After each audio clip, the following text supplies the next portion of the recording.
Hey yo, c'est KO, l'émissard pour la mini-interview. Action. C'est parti pour la mini-interview. Aujourd'hui, je reçois KO, un rappeur. Vous allez voir, il est super sympa. Comment vas-tu? Bonjour, bienvenue, je fais le petit check. Allez, check. Bienvenue chez moi. Alors ici, on est où exactement? Alors ici, on est à Saint-André-de-la-Roche. D'accord. On est à quelques minutes si tu veux, du centre-ville de Nice. Et j'ai vu la vie dans ce quartier. Donc j'ai été adopté en 83. Et à l'âge de 9 mois, une famille d'accueil a pris soin de moi. Oui. Et je suis né voilà, dans les blocs que tu vois derrière. D'accord. Ok, donc ça c'est le point de départ de ton histoire, mais on va pas en dire trop. Par contre, il y a un endroit que tu veux me faire découvrir en dehors de ton quartier. Alors écoute, sur cet endroit-là, on va y aller et on va kiffer ensemble. Mais en tout cas, écoute, je te dis, ça fait vraiment plaisir de te voir arriver comme ça au cœur de la cité avec ta petite voiture et ta casquette rose. Et d'ailleurs, j'aime beaucoup la casquette. Je sais pas si les internautes voient le signe de peace, mais je la kiffe de ouf. Écoute, hein, ça reflète un peu aussi ce que tu es parce que tu es quelqu'un de très positif, d'enjoué, tu croques la vie à pleines dents et moi j'adore les gens comme toi.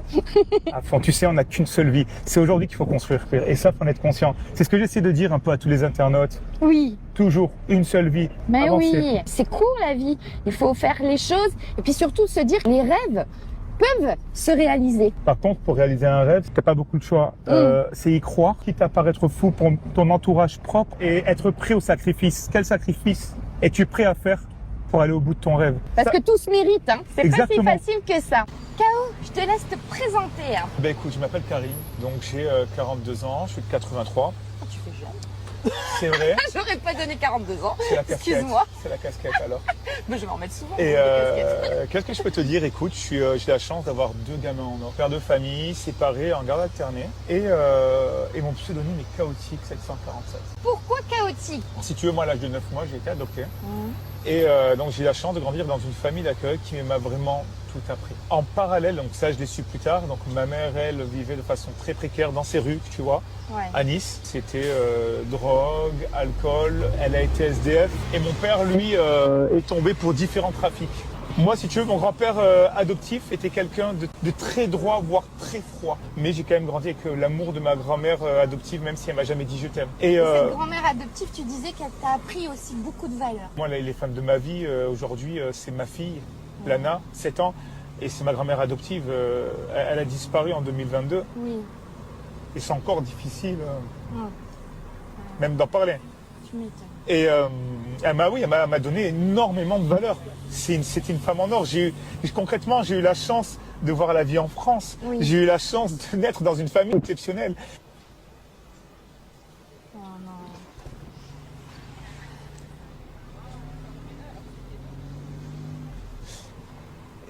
Le fait de grandir sans amour, des fois, même aujourd'hui, j'y pense.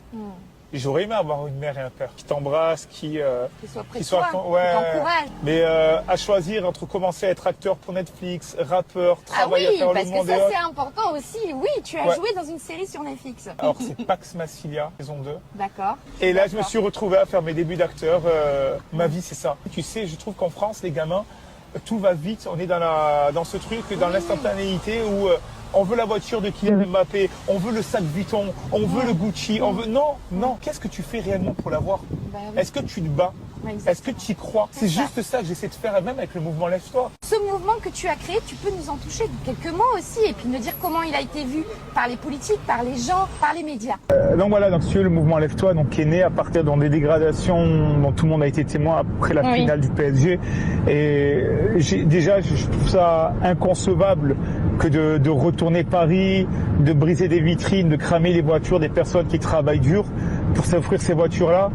Et puis après, ce qui m'a choqué, cette image de ce pompier agrippé au cou comme ça par une personne avec un drapeau sur le dos. Et on voyait quoi? On voyait que la plupart des gens, c'est des mecs comme moi issus de l'immigration, des rebeux ou des renois. Et ça, je me suis dit à un certain moment, en fait, c'est exactement ça qui fait naître la peur, qui fait naître la division en France et qui fait naître aussi le racisme. Eh oui. Parce qu'en fin de compte, le racisme, c'est quoi? C'est que c'est à certaines personnes qui ont peur d'une communauté Oui. parce qu'ils ont vu une minorité de ces personnes-là faire du mal. Oui, c'est ça. Et moi, à certains moments, c'est taper du poing sur la table en disant non. Eh ben, vous savez quoi? Je fais partie de ces Français d'origine maghrébine. J'ai été très bien éduqué. Mon pays, c'est la France, c'est le pays que j'aime le plus au monde. Et mes origines sont algériennes. Et non, je ne fais pas partie de ces gens-là. Donc il a fallu le montrer avec une vidéo. Là, la vidéo a généré des millions de vues. Au début, je voulais pas la sortir. Oui. Et puis j'ai dit non, c'est mon cri du cœur, je le sors, Oui. c'est moi. Et en le sortant, si tu veux, sur Twitter, j'ai mis le hashtag Lève-toi. Ça a été repris par les médias. Et là, je me suis dit, ok, tu sais quoi, je vais concevoir un mouvement populaire, pacifique. Je vais réunir tout le monde pour enfin créer un mouvement de paix. Et oui, parce que c'est ça en fait. C'est pas un mouvement politique, c'est pas un mouvement Non, religieux. non. Hein, c'est vraiment un mouvement de dire non, on veut Ouais. montrer une autre image de nous. C'est exactement Voilà. ça. C'est un mouvement apolitique qui dit maintenant, vous aussi, vous êtes contre la violence, vous êtes contre le racisme, vous êtes contre l'antisémitisme, vous êtes contre la haine et la division. Vous aussi, C'est vous ça. rencontrez des problèmes d'ordre économique, comme moi. Eh Tout oui. ça. Mais moi, c'est pareil. Venez, on se parle. Venez, on va se servir de nos iPhones, de nos Oui. réseaux sociaux pour créer un mouvement d'espoir. Et à partir de là, tout a commencé.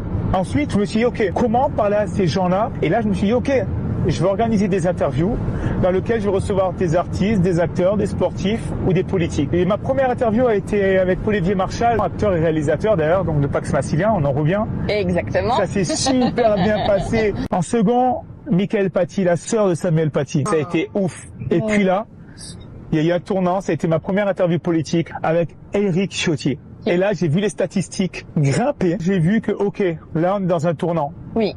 Aujourd'hui, je donne la parole à tous ces hommes politiques, de l'extrême droite à l'extrême gauche, parce que, comme je t'ai dit, je respecte la démocratie.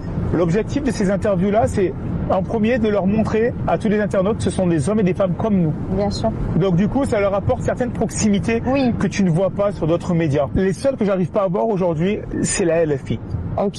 J'ai contacté la LFI, j'ai contacté Olivier Salerno, représentant LFI à Nice. J'ai le numéro personnel de Jean-Luc Mélenchon, j'ai appelé plusieurs fois, il n'y a eu aucun retour. D'accord. Et ce qui me gêne, c'est ce silence de la part de LFI. Et tu l'expliques comment ce silence, toi? Ah ben moi je peux l'expliquer très facilement.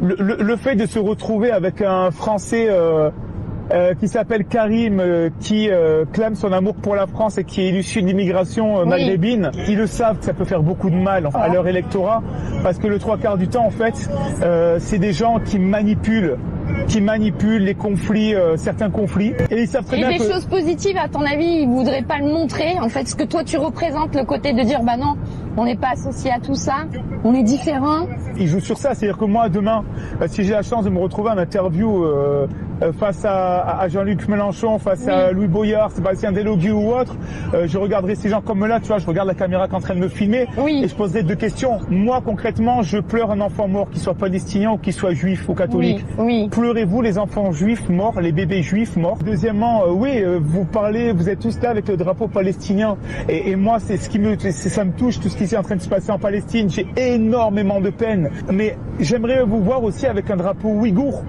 Parce que vous parlez jamais du peuple ouïghour qui vit en fait sous le régime chinois, qui vit une répression de malades et dont le génocide a été reconnu en janvier à l'Assemblée nationale. Crime de guerre et génocide. À aucun moment j'ai vu Rima Hassan avec un drapeau ouïghour. Je serai jamais de ceux qui, si tu veux, qui prendront part pour un ou pour l'autre. Oui. Mais par contre, je prendrai toujours part pour la paix. Bien sûr. Parce que dans tous les camps, il y a du bien et dans tous les camps, il y a du mal. Et du coup, je pense que si tu dis ça à un homme comme Jean-Luc Mélenchon, je pense qu'il n'aurait pas les réponses. L'interview pourrait peut-être même mal se passer. Et c'est ce que je veux dire. Moi, je suis un homme de paix. Je suis un homme avec du caractère. Triste est l'avenir, car civil est la guerre. Du paradis, je nous prédis l'enfer. Défendre les miens, j'irai s'il faut la faire. Je n'ai rien d'héroïque. Je défends ma terre. J'ai mis deux gosses au monde. Ce n'est pas pour les perdre. Ah, c'est trop beau. C'est une chanson que j'aime beaucoup. Tu vois, ce qui est bien, c'est qu'on est... Je viens de terminer le couplet, on est arrivé à la vue. Qu'on va les découvrir. Et je pense qu'on se quittera sur cette belle vue. Oh, On y va? allez, c'est parti. Allez. K.O., pourquoi as-tu choisi cet endroit? Alors écoute, simplement parce que alors chez nous, à Nice, on a une hymne particulière qui est Nice à la belle. Et donc voilà, cette hymne, on la chante avant chaque match de OGC à l'Alliance Riviera. C'est un petit moment un peu à part dans lequel on est avec nos gamins, nos maillots, fièrement, nos écharpes. Et on chante l'amour de Nice. Nice à la belle. Et moi, je suis un gamin d'ici, si tu veux. Quand je viens ici, que je regarde ma ville de cette manière-là, ben, en fin de compte, tu vois, je me revois quand j'étais au foyer, que j'allais squatter aussi, draguer les filles sur la promenade avec mon skate. Je me revois quand j'étais SDF dans le quartier de Nice Étoile, le quartier de Nice Nord. Je revois le fantôme de ma mère passer par là. En fin de compte, je vois ma vie à travers les yeux de ma ville. La mini-interview se termine. K.O., j'étais enchantée de faire cette interview avec toi. Tu es quelqu'un tellement génial, de gentil, d'authentique, sympathique, dynamique. Trop peut-être. Oh non, franchement, ça fait du bien parce que souvent, il y a ce manque d'amour et toi, tu nous en as donné beaucoup. Merci. Tu t'es livré et franchement, j'ai passé vraiment un merveilleux moment. Et si les gens ils veulent te découvrir, comment ils font? J'ai un compte Instagram, j'ai une page Facebook. D'ailleurs, je salue tous les abonnés parce qu'on est quasiment 86 000. C'est vraiment beaucoup. Je suis également sur X et TikTok. Chaotique 747. Et n'oubliez pas, on n'a qu'une seule vie, l'amour, on le partage maintenant. Ciao l'équipe.